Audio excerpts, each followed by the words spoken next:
অনিশাকে উচিত শিক্ষা দিয়ে রানীকে আই লাভ ইউ বলল দুর্জয়। সম্পূর্ণ জানতে ভিডিওটিতে একটি লাইক করে প্রথম থেকেই দেখতে থাকো। হ্যালো বন্ধুরা, টলিউড স্টুডিও পাড়া চ্যানেলে তোমাদেরকে স্বাগত। গল্পের শুরুতেই দেখা যায় দুর্জয় আর রানী অনেকক্ষণ ধরে কলেজ ক্যাম্পাসে কথা বলছিল। আর ঠিক তখন দুর্জয় তো চলে যায়।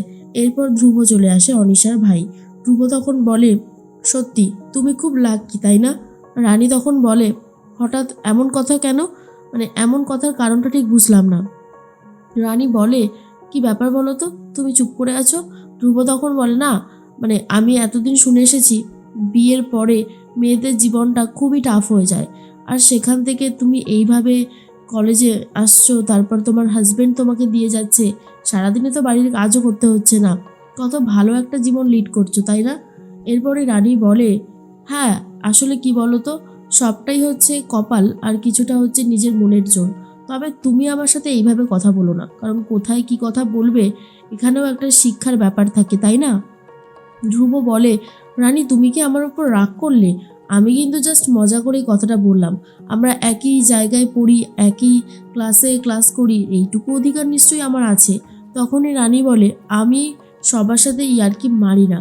আসলে তুমি আমার সাথে পড়তে পারো একই ক্লাসে, কিন্তু আমার বন্ধু তো তুমি নও, আমার বন্ধু অন্য কেউ। তাই বলছি তুমি ফার্দার আর এরকম কথা বলবে না। এটা আমার শুনতে একদমই ভালো লাগেনি। এর মধ্যেই অনিশা উকিলবাবুকে ডেকে সমস্ত টার্মস অ্যান্ড কন্ডিশনগুলো দেখাচ্ছে। আর উকিলবাবু সবটা পড়ে বলেন, না না ম্যাডাম, মিস্টার দুর্জয় সেনগুপ্ত এখন অন্য কোথাও জয়েন করতে পারবে না। আর উনি যদি এখন আপনাদের কোম্পানি ছেড়েও দেয় তাহলে অনেকগুলো টাকা ক্ষতিপূরণ দিতে হবে, সেটা বিগ অ্যামাউন্ট। আমার মনে হয় না একজন ডাক্তারের পক্ষে এতগুলো টাকা দেওয়া সম্ভব, এটা ইম্পসিবলই একটা ব্যাপার। তখনই চলে এসেছে গুপ্তাজি আর বলে, কি ব্যাপার, উকিলবাবু এখানে কি করছে আজকে হঠাৎ করে? তখনই অনিশা বলে, বেবি আমি তোমাকে এই সমস্ত ব্যাপারে পরে বুঝিয়ে বলবো, তোমাকে এই সমস্ত নিয়ে চিন্তা করতে হবে না। তখন গুপ্তাজি বলে, আচ্ছা আচ্ছা। এর মধ্যে উকিলবাবু চলে যায়। গুপ্তাজি বলে, শোনো না, তোমাকে একটা দারুণ সুন্দর জিনিস দেখাবো, দাঁড়াও। এই দেখো, তোমার আর আমার বিয়ের কার্ড। আমি এইটা পছন্দ করেছি, ভালো লাগছে? তখনই অনিশা বলে, হ্যাঁ ভালো লাগবে না কেন, কিন্তু বেবি তুমি এত তাড়াহুড়ো করছো কেন বলো তো? তখন গুপ্তাজি বলে, আসলে বিয়েটা এভাবে ফেলে রেখেই বা কী লাভ তাই না অনিশা? আর তাছাড়া আমাদের তো বয়সও হচ্ছে, বিশেষ করে আমি আর বেশি লেট করতে চাই না। রানী আমাকে এগুলো পাঠিয়েছে, আমার তো প্রত্যেকটাই কি অসাধারণ সুন্দর লাগছে। অনিশা বলে, আবারও আবারও রানী, উফ রানী আর রানী, এই নামটা শুনলেই যেন আমার এত রাগ হয়, সেটা আমি আর কাকে বলে বোঝাবো। এর মধ্যে রানী তো ক্লাস করতে থাকে আর ভালো মতন বোঝার চেষ্টা করে সমস্ত কিছু যেগুলো স্যার বোঝাচ্ছে। তখনই ধ্রুব চলে আসে, রানীর পেছনে এসে টুক করে দাঁড়িয়ে পড়ে আর বলে, স্যার না কি বোঝাচ্ছে আমি বুঝতে পারছি না, কারণ আমি তো শুরু থেকে ছিলাম না, তাই একটু বুঝতে অসুবিধা হচ্ছে। তখনই রানী বলে, কলেজে তো চলে এসেছো, অনেকক্ষণ হয়েছে, ছিলে কোথায় তুমি যে বুঝতে পারছো না? এরকম আর করো না।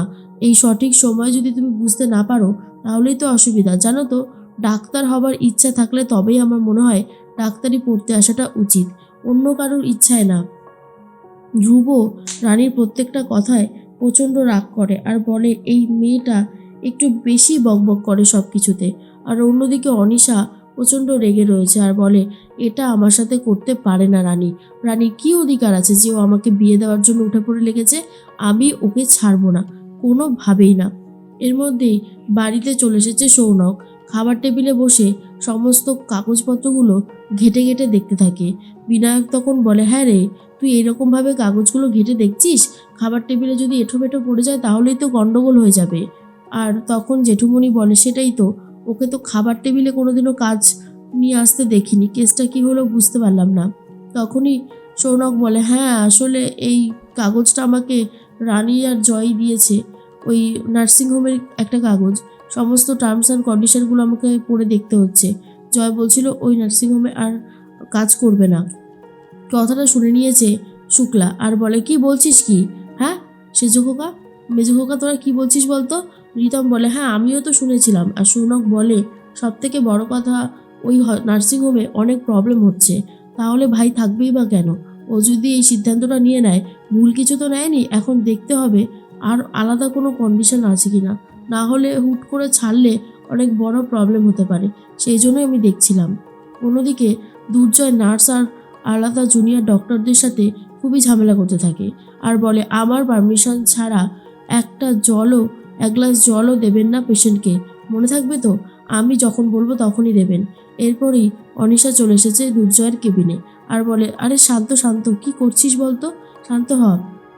তখনই দুর্জয় বলে দেখুন, আপনি আমার কেবিনে আসলে নক করে আসবেন। অনিশা মনে মনে বলে এত দূর, শেষ পর্যন্ত এত দূর সব কিছু গড়িয়ে গেছে যে আজকে আমাকে এইভাবে অপমান করছে। ভালো ভালো কর, তো যত খুশি মন চায় অপমান করে নে। দুর্জয় বলে দেখুন অনিশা, আপনি আমাদের এখানের ম্যাডাম, ব্যাস ওইটুকুই সম্পর্ক, এর বেশি না। যেই ম্যাডাম তার এমপ্লয়ীদেরকে এইভাবে নাকানি চোবানি খাওয়াতে পারে তার সাথে ভবিষ্যতে আমার কখনো কোনো সম্পর্ক থাকবে না, আমি তো রাখবই না। অনিশা জয়ের কাছে ক্ষমা চাইলেও দুর্জয় অনিশাকে ক্ষমা করে না। এর মধ্যে রানীদের ক্লাস মোটামুটি শেষ হয়ে গেছে আর তখনই সবাই মিলে বাইরে চলে যাচ্ছে।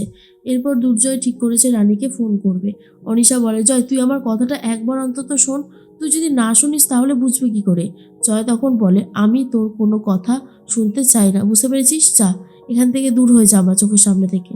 এরপরে রানীকে ফোন করেছে দুর্জয় আর বলে কি ব্যাপার, কি করছো? রানী তখন বলে এই তো সবে ক্লাসটা শেষ হলো, তোমাকেই ফোন করতে যাচ্ছিলাম। ওইদিকে সব ঠিক আছে তো? তোমাকে আর কেউ রাগিয়ে দেয়নি তো? খাবার দাবার খেয়েছো? দুর্জয় বলে অবস্থা বোঝো, আমি ফোন করে খবর নিচ্ছি, উল্টে ও আমার খবরই নিয়ে নিচ্ছে। আরে বাবা হ্যাঁ, আমাকে কেউ রাগিয়ে দেবে আর আমি রেগে যাব, সেটা আর হবে না এবার থেকে আমি আমার মাথাটাকে যথেষ্ট ঠান্ডা রেখেছি।